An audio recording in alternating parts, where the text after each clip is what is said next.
Tiger గుర్రమే ఎక్కా, చెవులు చూడు సక్కంత. సముద్రం కాడికి వస్తే మనసుకు మాత్రం చాలా ప్రశాంతంగా ఉంటుంది. అది ఎందుకో తెలియదు కానీ ఒకసారి ఈ కాయని నేను కూడా టేస్ట్ చేస్తాను. ఇది ఎలా ఉందో చెప్తాను. అమృతంలాగా ఉంది, అమృతమే. ఇప్పుడే కవర్ కట్టిన కాయని బయటకు తీస్తున్నారు. ఇగో కవర్లు కట్టిన కాయలు. మన మామిడికాయలకి కవర్లు కడతారు. ఇలా కట్టడం వల్ల హాయ్ టైగర్స్, మేము మా అత్తగారింటికి వెళ్తున్నాము. ఆడ మామిడికాయల తోటకి వెళ్తున్నాము. మా అత్తగారి మామిడికాయల తోట ఉంది. ఆ తోటలో మామిడికాయలు కోసుకోవడానికి వెళ్తున్నాము. ఈ రోజు ఫుల్ వీడియో తీస్తాను. విరాట్ వేడికి వెళ్తున్నావురా? స్విమ్మింగ్ పూల్ కా? స్విమ్మింగ్ పూల్ కాదురా, మామిడికాయల తోటకి. స్విమ్మింగ్ పూల్ కి వెళ్తున్నా. మా ఓడు స్విమ్మింగ్ పూల్ కి వెళ్తున్నాడంట. స్విమ్మింగ్ పూల్ కి వెళ్తున్నావా? మామిడికాయలు ప్యాక్ చేసుకోవడానికి అట్ట ముక్కలు కావాలా? మా తమ్ముడు షాప్కి వెళ్తున్నా. అట్ట ముక్కలు ఏమైనా ఉంటే ప్యాక్ చేసుకోవడానికి. అట్ట బాక్సులు, అట్ట ముక్కలు కాదు బాక్సులు. ఇప్పుడు షాప్ కాడికి వచ్చాను. మరదల పిల్ల అయితే లోపలే కూర్చొని ఉంది. ప్రస్తుతానికి అన్ని ఎతకంగా ఒక బాక్స్ దొరికింది. దేవానికి ఎక్కడ పోతున్నావు అమ్మా? అమ్మమ్మ వాళ్ళ ఇంటికా? అమ్మమ్మ వాళ్ళ ఇంటికి వెళ్ళి అక్కడి నుంచి ఎక్కడ పోతున్నావు? బీచ్కి కూడా వెళ్తున్నావా? ఈరోజు మేము బీచ్కి కూడా వెళ్తున్నాము. మా అత్తగారి ఇంటికి వెళ్ళి మామిడికాయలు తీసుకొని పనిలో పని బీచ్కి కూడా వెళ్ళేసి మన బీచ్ లో బండి కూడా చూపెడతాను. ఆదివారం ఒక్కరోజైనా కూడా ఫ్యామిలీని బయట తీసుకుపోదాం. తర్వాత మిగతా రోజులు ఎప్పుడు తీసుకుపోం కదా. అప్పుడప్పుడు నెలలో 2 సార్లు 3 సార్లు అలా బయటికి తీసుకపోతే వాళ్ళకు కూడా ప్రశాంతంగా ఉంటుంది. మనకే ఒక రోజు ఇంట్లో ఉంటే బోర్ కొడతా ఉంటది కదా. అందుకని చెప్పి బయటికి వెళ్తున్నాము. మా ఊరు రోడ్లు చూడండి, ఇవే మా పొలాలు. ఇవన్నీ వీటిలో జామాయిలు వేసారు. జామాయిలు అంటే పేపర్ కర్ర. అది మన న్యూస్ పేపర్ కి ఉపయోగపడిద్దంట. మా ఊర్లో మొత్తం మాక్సిమం ఈ జామాయిలే ఉంటది. చాలా మందికి జామాయిలు అంటే ఏందో తెలియకపోవచ్చు, కానీ మా ఊర్లో మాత్రం ఎండలు మాత్రం మండిపోతున్నాయి. ఒక 3 రోజులు మాత్రం వర్షం పడింది లైట్ గా, మధ్య మధ్యలో చల్లగా ఉంది. ఈ రోజు మాత్రం ఎండ మాత్రం అదర కొడుతుంది. ఏసీ వేద్దామంటే గ్యాస్ లీక్ అయిపోయింది. చెమటలు మాత్రం పట్టేస్తున్నాయి. ఇంకొక కారు ఉంది. ఆ కారు సింగరాయకుండా పెట్టాను. ఆ కారులో అయినా పోవాలా వీలుంటే. మా అత్తలూరికి దగ్గరికి వచ్చామంటే చాలు విపరీతంగా మామిడి తోటలు ఉంటాయి. ఉలవపాడు మామిడికాయలు అంటారు కదా, అవన్నీ ఈ తోటల్లో నుంచి వచ్చాయి. మన ఆంధ్రప్రదేశ్ లోనే ఉలవపాడు మామిడికాయలు అంటే ఫేమస్. ఇప్పుడే ఊళ్ళో ఎంట్రన్స్ కి వచ్చేసాము. ఈ రైడ్ తిరగంగానే ఆంజనేయ స్వామి బొమ్మ కనపడుతుంది ఎంట్రన్స్ లో. ఇదేమో మా చిన్న బామ్మడి ఇల్లు, ఇదేమో మా పెద్ద బామ్మడి ఇల్లు. చిన్న బామ్మడికి రీసెంట్ గా పెళ్లి అయింది, అందుకే రంగులు వేపించున్నాయి. ఇప్పుడే ఇంట్లోకి వెళ్ళబోతున్నాము.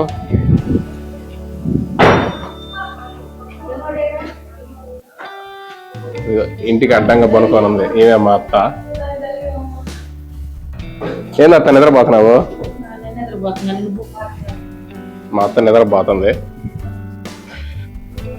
ఇప్పుడు ఎండ ఎక్కువగా ఉంది. కొద్దిగా చల్లబడ్డ తర్వాత పోయి మామిడి తోటలోకి పోతాను. ఇప్పుడైతే మాత్రం కొద్దిగా రెస్ట్ తినాల.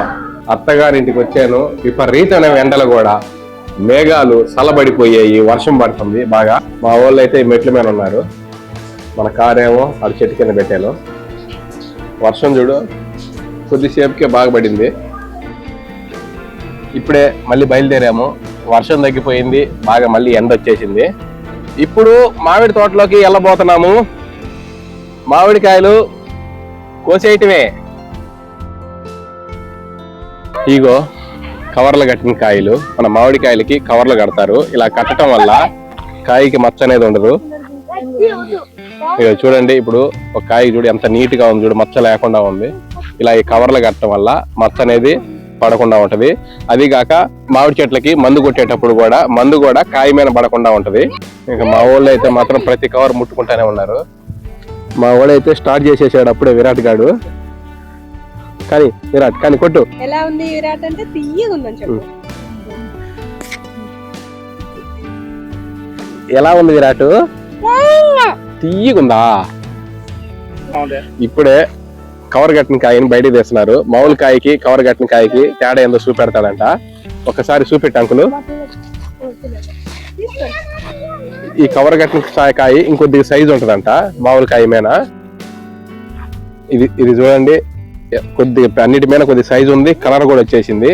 ఇదైతే కవరు. ఈ కవర్ లా ఇప్పుడు అది బాగుంది కడిగేసుకుంటే. అదిగో అట్లా మామూలుగా తీస్తేనే వెళ్ళిపోతుంది. ఈ కాయ కానీ తింటే మంచి టేస్ట్ ఉంటదంట మామూలు కాయ మీద. ఇదేమో కవర్ కట్టిన కాయ, ఇదేమో కవర్ కట్టిన కాయ. దీనికి తేడా చూడండి. కాకపోతే ఈ మందులేసి పండించినవి కాదు, ఓన్లీ చెట్టుకి మాత్రమే వచ్చింది ఇది. ఇదేమో మామూలుగా పండి కింద రాలిపోయింది. ఇది కూడా అలాగే ఉంటది కానీ టేస్ట్ దాని మీద ఇది కొద్దిగా బాగుంటదంట. మా కృతిక్ గాడు కూడా గుమ్ముతున్నాడు. అందరు పిల్లలు మాత్రం తలా ఒక కాయ ఉంది, ఒక కాయ తింటున్నారు. మా విరాట్ గాడు అయితే మాత్రం దాన్ని వదలట్లేదు అయ్యా. దాన్ని చీకి వదిలిపెడుతున్నాడు. ఆ కాయ అంత వాడంత బుర్ర ఉంది ఆ కాయ కూడా, అయినా కూడా వదిలిపెట్టట్లేదు. అబ్బో చాలా బాగుందంట. ఒక్కసారి ఈ కాయని నేను కూడా టేస్ట్ చేస్తాను, ఇది ఎలా ఉందో చెప్తాను. అమృతం లాగుంది, అమృతమే. హైదరాబాద్ లో అమ్ముతుంటారు కదా ఆ కాయలు అయితే మాత్రం ఈ టేస్ట్ అనేది రాదు, 100% రాదు. ఎందుకంటే ఇంకా నేను చెప్పకూడదు. ఇలాంటి కాయలు సంవత్సరానికి ఒక 5 తిన్నా చాలు, ఆ సంవత్సరం అంతా గుర్తుండిపోతాయి నేను కాయ తిన్నాను అని. ఇదే మా పెద్ద బామ్మడిది, వాడిదే తోట మొత్తం. ఇది కాయ ఎలా ఉంది కృతిక్? సూపర్ ఉందా? ఆకులు ఎంత తింటున్నావు అయితే సూపర్ ఉంటే? విరాట్ ఎలా ఉంది కాయ? సూపర్ ఉందా? అన్న అయితే రాలిన కాయ అంతా వేస్తున్నారు. ఇప్పుడే గాలికి పడతా ఉంటాయి కదా, ఈ గాలికి పడ్డ అన్ని ఎప్పుడు ఈ గాలికి పడ్డ కాయలన్నీ ఎప్పుడు ఏరతానే ఉంటారు. లేకపోతే కింద ఎక్కువసేపుగా ఉంచామంటే పురుగు పట్టేసిద్ది. ఇప్పుడే మ్యాంగోలు చంపటం స్టార్ట్ చేశాడు. ఇలా కింద వేస్తుంటే దెబ్బ తగులుతాయి అనుకుంటే ఇప్పుడే వర్షం పడింది కదా, ఏం దెబ్బ తగలదు కాయకి అని చెబుతున్నాడు. కోసిన కాయలన్నీ గోతంలోకి వేస్తా ఉన్నాడు లెక్కేసి.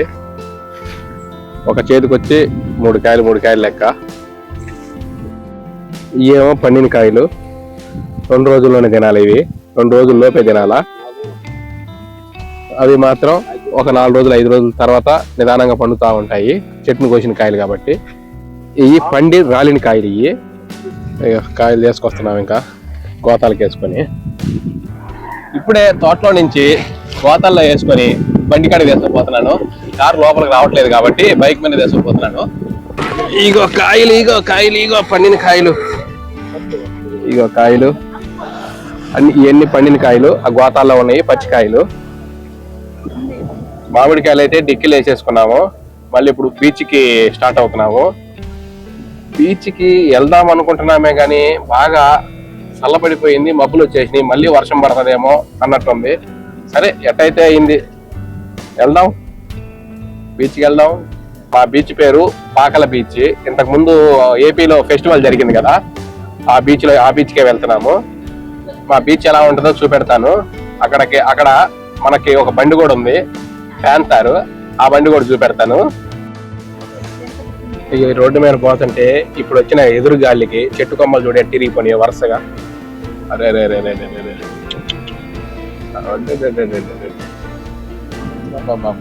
చాలా చెట్లు ఎరిగిపోయి ఇప్పుడు వచ్చిన గాలికి. ఇది చూడండి ఎంత పెద్ద చెట్టు ఎరిగిపోయిందో. మరి బండి కూడా కింద పడిపోయింది. ఎంత పెద్ద చెట్లు ఎరిగిపోయి. వచ్చేసాము పాకల బీచ్ కి. బాగా మబ్బు పట్టేసింది, సాయంత్రం 5 అయింది. 5 అయినా కూడా ఒక 7 అయినట్టు చూపెడుతుంది.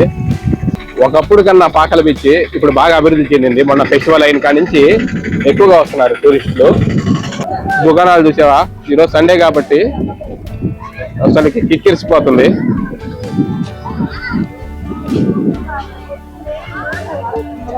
ఇక్కడ పాకల బీచ్ లో దుకాణాల్లో ఫిష్ ఫ్రై, చికెన్ పకోడీ, తర్వాత పీతల ఫ్రై.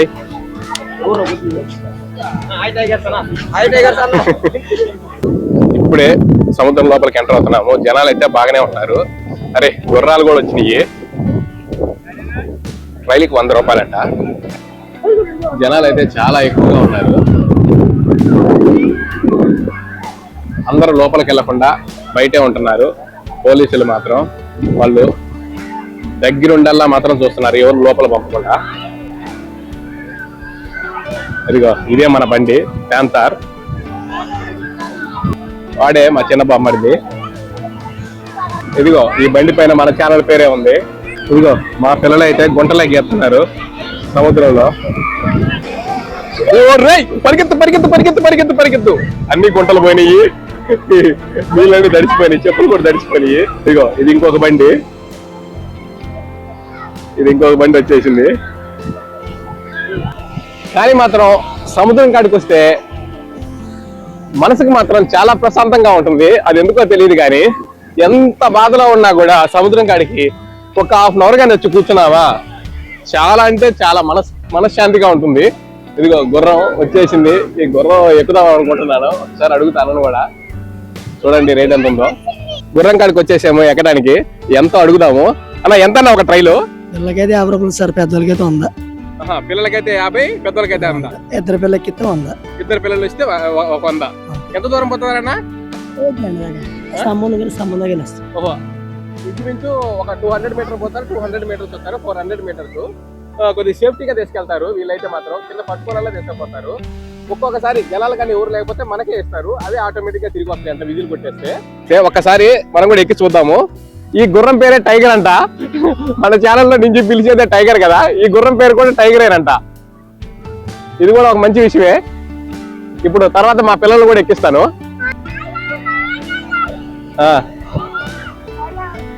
గుర్రం పేరు కూడా టైగరే కాబట్టి టైగర్ టైగర్ అంటున్నాడు.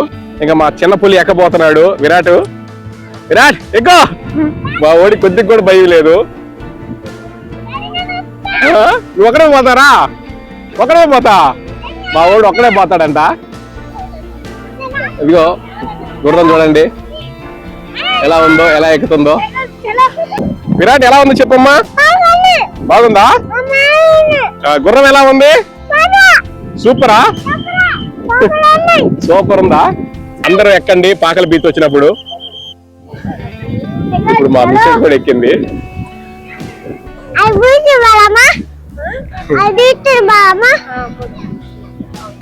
ఇంకా పానీపూరి ఇందాక దాకా మామిడికాయలు కొట్టారు, ఇంకా పానీపూరి అజయ్ అన్న పానీపూరి తింటున్నారు. ఎలా ఉందిరా? సూపరా? ఈ బాబాయ్ అయితే మాత్రం ఇంట్లో తినడు, ఏడ మాత్రం కుమ్ముతాడు గుర్రుగా. ఏమైందయ్యా? టైగర్ ఎలా ఉంది? పానీపూరి ఎలా ఉంది? సూపర్ ఉందా? ఒకసారి ఇటు చూడయ్యా, ఇటు చూడు. సూపర్ ఉందా? తిని టైగర్. వాళ్ళ చేతులు కొరకమాక, పానీపూరిని కొరుకు. చేయి కొరికాడా? పానీపూరిని కొరుకురా, చేయిని కొరకమాక. ఇంట్లో కొద్ది కారం కూడా తినడు కానీ ఇక్కడ విపరీతమైన కారం ఉన్నా కూడా ఇక్కడ ఆగట్లేదు తింటాం మాత్రం. అలా వాడు కూడా అంతే, మంట. ఇప్పుడు వాడైతే మంట అన్నాడు. లాస్ట్ కి ఇంకా బురుగుల మిక్చర్కి వచ్చారు. ఇంకా అయిపోయింది, అందరూ వెళ్ళిపోతా ఉన్నారు. మా పాకల బీచ్ ఎలా ఉందో కామెంట్ చేసి చెప్పండి. ఈ వీడియో గారు నచ్చితే లైక్ చేయండి, షేర్ చేయండి, సబ్స్క్రైబ్ చేసుకోవటం మాత్రం మర్చిపోవద్దు ప్లీజ్.